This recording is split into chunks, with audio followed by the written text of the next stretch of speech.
UFOs are real, burgeoning, and not going away. This is our weekly UFO update.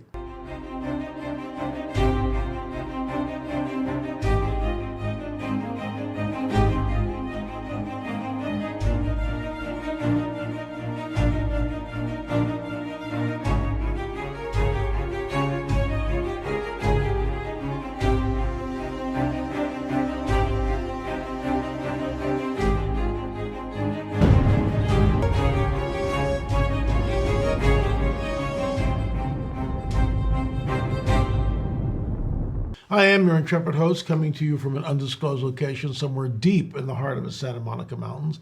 This is our weekly UFO update. I'm going to read once again from this book right here. Further evidence. I think you'll find it absolutely interesting.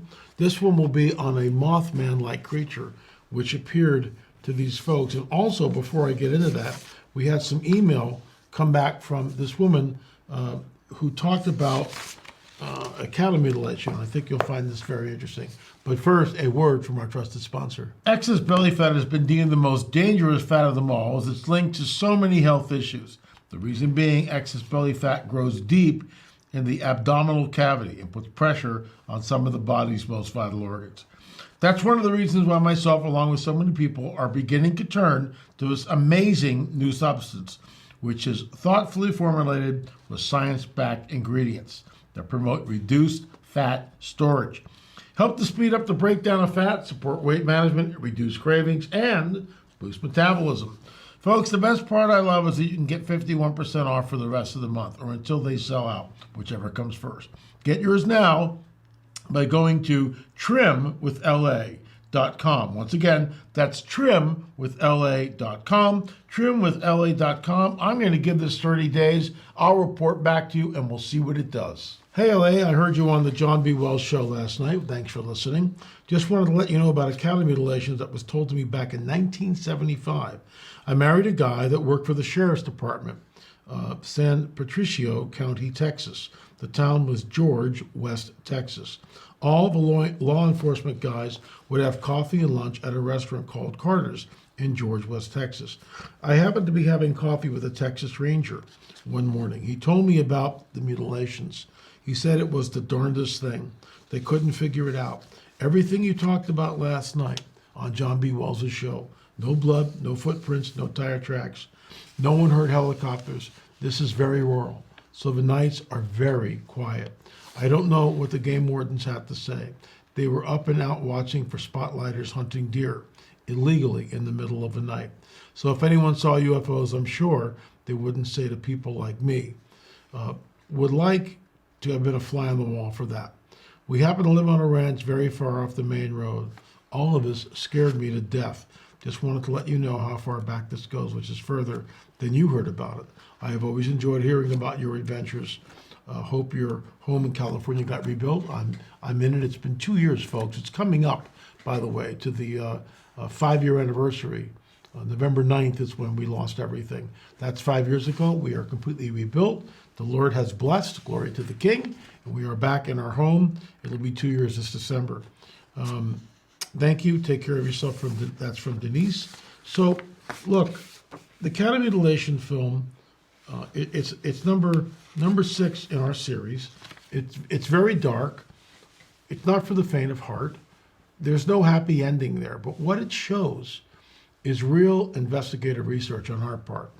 And what I think we've done is show what the cattle mutilations are really all about. Now, there are folks, well-meaning folks, well-intentioned folks out there who try to poo-poo this and broad brush it and say, well, it really isn't happening. It's the work of a satanic cult. Cattle really aren't mutilated. Maybe it's the work of the government. It's once again, we're out in the field. We've talked to the experts. We talked to Rancher Miller. We talked to Judy Messaline. We interviewed Chuck Zukowski. We went to places. We did our homework. What we discovered is this, that the cattle mutilations, the material taken from them, from the cattle, from the cow, all the blood is drained. That is to create artificial wombs. You say artificial wombs, why would they do that? When a woman is impregnated by them,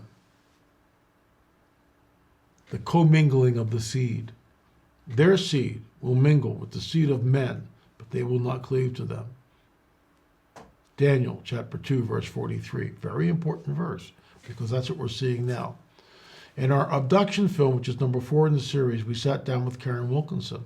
Karen's written the book, Stolen Seed, Evil Harvest. It's a must-read, absolute must-read. But the child is taken in the 3rd month of pregnancy. The entity is taken in the 3rd month of pregnancy. How can it live outside the womb? It can't. In my opinion, the cattle mutilation phenomenon is there, and it's been ongoing because of the subsequent breeding program. The two are inexorably tied together. Bovine blood can be used in human transfusion. They are creating artificial wombs. You need to watch the film. You need to sit down. If you're faint of heart, then don't watch the film. But if you can muster up the courage, pray about it, to watch the film, check it out. I believe it's available on streaming now, so you can look at that. But I want to get into this. I did a program on the Mothman. We were very, very interested. We never actually went there to Point Pleasant and interview people that were, in other words, we never really did a deep dive by going to Point Pleasant. We never did that. Maybe in the future we will.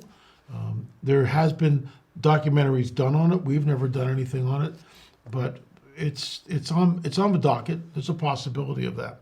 So I'm on a program, and this is a gentleman contacts me, and we'll pick up a story there. Directly following that interview, I was contacted by a gentleman who had an interesting sighting of what may have been a Mothman-like creature.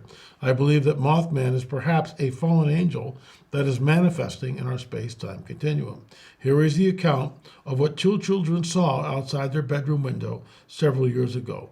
They have not altered the story, and whatever this thing was that these 2 kids saw, it left an indelible impression on them. I interviewed both of these kids at the same time on the phone. They had 2 phones in the house. It's Luke and his brother Blaine. So Luke is 11, Blaine is 10. Their family lives with the Robinson family, and Greg Robinson was kind enough to come on the record and help facilitate this interview. I interviewed the children separately, but asked essentially the same question to both of them. One thing is for certain, I'm glad I didn't see anything like that when I was a kid. So here's the interview with these 2 children. And you know what, folks? Supernatural world is real, okay? And sometimes it manifests to people like you and me. So, this is first to Luke. What did you see? Luke, I was laying in my bed. Blaine came over, and I looked over, and I saw a dragon, sapphire color, maybe a deep sapphire, or maybe emerald. Instead of a dragon head, it had a human head with pointed ears like an elf. Blaine, I saw the same thing, a dragon, pretty much how Luke described it, except there was another detail. It had a dragon body with hands, legs, arms. Its wings were like hands with really long webs across the fingers. It was scaly. L.A., what did the body look like? Luke, long neck, it was muscular. Blaine, like a dragon. L.A., what did the face look like? Luke, calm, not angry. Blaine, no answer. L.A., how about the eyes? Normal eyes, deep sapphire with emerald. Blaine, sort of greenish blue mixed together. L.A., was it outside? Luke, it was outside. Blaine, yes. What time was this? Luke, the middle of the night. The moon was bright that night. Blaine, nighttime. It was the spring or fall. How tall is it? Blaine, taller than 6 feet. Blaine, around 7 feet. Then I asked, was it flying at first? Luke, it was flying. Blaine, it was flying the whole time we saw it. L.A., was it stationary like a helicopter? Luke, yes, and moving slightly up and down. Blaine, sort of. It would flap its wings and go up and down, hovering in the air. L.A., so it hovered outside the window? Luke, yes. Blaine, yes. Were you scared? Luke, I was terrified. Blaine, yes. How long ago was this? Luke, I was 6 or 7. Blaine, I was 5. How long did it go on for? Luke, 5 minutes. Blaine, around 4 minutes. L.A., what did the wings look like? Like bat wings, more muscular. The wings were covered in scales like claws toward the body. Blaine, scaly with claws like sharp fingertips at the very end of the wing. L.A., where was this? Luke, near Medford, Oregon. Blaine, Medford, Oregon. L.A., it had a face like a human? Luke, yes. Blaine, yes. You said it had a tail? Blaine, yes. Luke, about 3 feet. About 3 feet. L.A., what did it do when it flew away? It backed up from the window and turned and then flew off to the north. Blaine, it sort of backed up away from the window and then flew away. Did you ever see it again? No. Blaine, these kids don't lie. This is Greg. These kids don't lie. They said they couldn't move when they looked at the thing. They were terrified.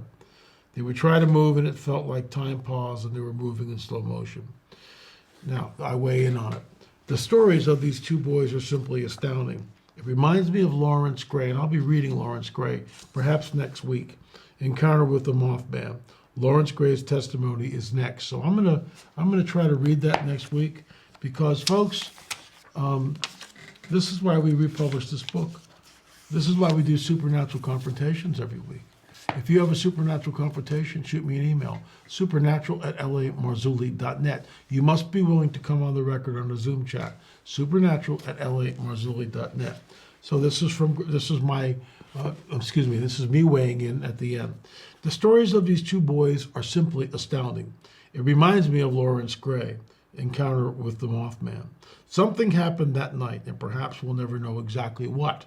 I had a sense of honesty from both boys as I talked to them, and I didn't detect any embellishment on their part. I included this because I felt that it showed a side of the supernatural that we often don't get a chance to see. The story has some weight with me because both boys are describing something that just shouldn't be there. Was it a Mothman-like creature? Was it a demon that was manifesting or something else? Whatever these boys saw, we may never know. Lawrence Gray is the only person I'm aware of who had the victory over the Mothman. He used what I would consider spiritual warfare principles that enabled him to gain mastery over the creature. He described this creature as the manifestation of wickedness.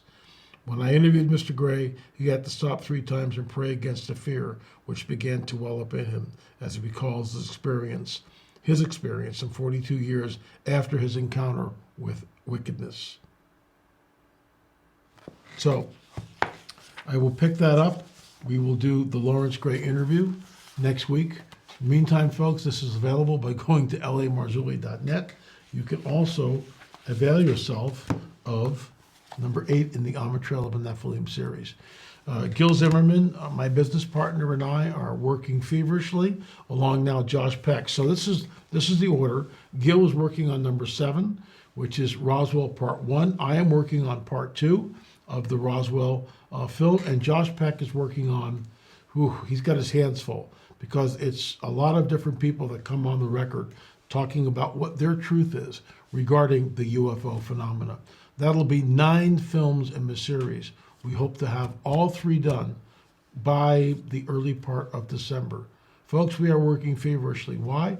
Because the Lord gave me marching orders clear back in March and said, LA, I want all of the UFO films done before the end of the year. Wow. Anyway, folks, thanks for your support. Thanks for watching. Hit the subscribe button. We'll be back. When will we be back? We'll be back tomorrow with questions with LA, and I think you'll find those questions pithy. If you have a UFO experience and you want to come on our channel, our Zoom channel, you can do that. You can email me or just go to ufo@lamarzulli.net, ufo@lamarzulli.net. Thanks so much for watching. Remember, UFOs are real, burgeoning, and not going away.